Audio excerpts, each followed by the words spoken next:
ಒಬ್ಬ ಕ್ಯಾಡಿಯಾಗಿ ರೂಲ್ಸ್ ಬಗ್ಗೆ ಸರಿಯಾದ ಜ್ಞಾನ ಇರೋದು ತುಂಬಾ ಇಂಪಾರ್ಟೆಂಟ್, ಯಾಕಂದ್ರೆ ಇದು ನಿಮ್ಮ ಪ್ಲೇಯರನ್ನ ಅನಾವಶ್ಯಕ ಪೆನಾಲ್ಟಿಗಳಿಂದ ಉಳಿಸುತ್ತೆ.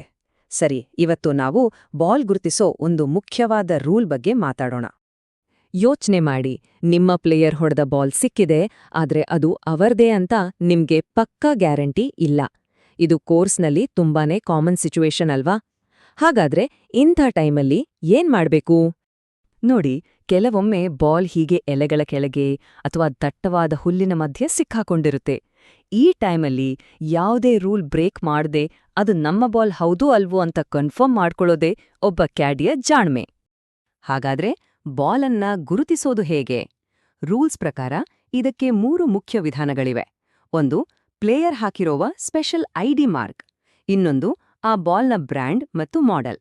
ಮತ್ತೆ ಮೂರನೇದು, ಅದರ ಮೇಲಿರೋ ನಂಬರ್. ಈ 3ರಲ್ಲಿ ಯಾವುದಾದ್ರೂ ಒಂದರಲ್ಲಿ ಕನ್ಫರ್ಮ್ ಮಾಡ್ಕೋಬಹುದು. ಒಂದು ವೇಳೆ ಬಾಲ್ ಇದ್ದಿದ್ದ ಹಾಗೆ ಅದನ್ನ ಐಡೆಂಟಿಫೈ ಮಾಡೋಕ್ಕೆ ಆಗ್ತಿಲ್ಲ ಅಂದ್ರೆ ಅದನ್ನ ಎತ್ತಿ ನೋಡಬಹುದು. ಆದ್ರೆ ನೆನ್ಪಿಡಿ, ಅದಕ್ಕೊಂದು ಪ್ರೊಸೀಜರ್ ಇದೆ, ಅದನ್ನ ಕರೆಕ್ಟಾಗಿ ಫಾಲೋ ಮಾಡ್ಲೇಬೇಕು. ಬಾಲ್ ಎತ್ತೋಕೆ ಇರೋ ಪ್ರೊಸೀಜರ್ ತುಂಬಾ ಸಿಂಪಲ್, ಆದ್ರೆ ಕಡ್ಡಾಯ. 3 ಸ್ಟೆಪ್ಸ್ ಇದೆ.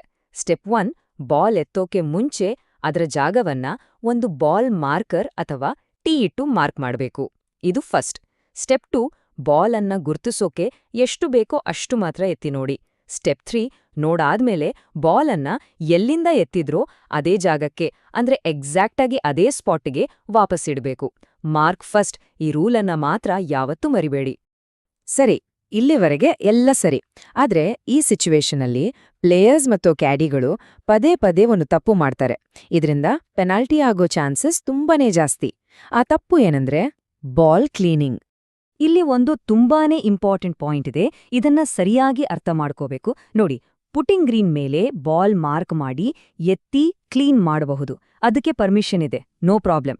ಆದ್ರೆ ಗ್ರೀನ್ ಬಿಟ್ಟು ಬೇರೆ ಎಲ್ಲೇ ಆಗ್ಲಿ, ಫೇರ್ವೇ, ರಫ್ ಎಲ್ಲೇ ಇರ್ಲಿ, ಬಾಲ್ ಅನ್ನ ಗುರುತಿಸೋಕೆ ಎಷ್ಟು ಬೇಕೋ ಅಷ್ಟು ಮಾತ್ರ ಕ್ಲೀನ್ ಮಾಡಬೇಕು. ಅಂದ್ರೆ ಜಸ್ಟ್ ಅದರ ಮೇಲಿರೋ ಮಾರ್ಕ್ ಅಥವಾ ನಂಬರ್ ಕಾಣಿಸೋಷ್ಟು ಅಷ್ಟೇ. ಅದಕ್ಕಿಂತ ಜಾಸ್ತಿ ಕ್ಲೀನ್ ಮಾಡಿದ್ರೆ ಖಂಡಿತ ಪೆನಾಲ್ಟಿ ಆಗತ್ತೆ. ಹಾಗಾದ್ರೆ ಒಂದು ವೇಳೆ ಬಾಲ್ ಅನ್ನ ಮಾರ್ಕ್ ಮಾಡದೆ ಎತ್ತಿದ್ರೆ ಏನಾಗತ್ತೆ? ಅಥವಾ ಪರ್ಮಿಷನ್ ಇಲ್ದೇ ಕ್ಲೀನ್ ಮಾಡಿದ್ರೆ? ಇದರ ಪರಿಣಾಮ ತುಂಬಾನೇ ಸ್ಪಷ್ಟವಾಗಿದೆ. ಅದು ಒಂದು ಸ್ಟ್ರೋಕ್ ಪೆನಾಲ್ಟಿ. ಹೌದು, ನೋಡೋಕೆ ಸಣ್ಣ ತಪ್ಪು ಅನ್ಸಬಹುದು, ಆದ್ರೆ ಪ್ಲೇಯರ್ಗೆ ಒಂದು ಸ್ಟ್ರೋಕ್ ಪೆನಾಲ್ಟಿ ಬೀಳುತ್ತೆ. ಇಂಥ ತಪ್ಪುಗಳ ಆಗದ ಹಾಗೆ ನೋಡ್ಕೊಳ್ಳೋದು, ಪ್ಲೇಯರ್ಗೆ ಸಹಾಯ ಮಾಡೋದು ಒಬ್ಬ ಕ್ಯಾಡಿಯಾಗಿ ನಮ್ಮ ಜವಾಬ್ದಾರಿ. ಕ್ಯಾಡಿ ರಿಮೈಂಡರ್.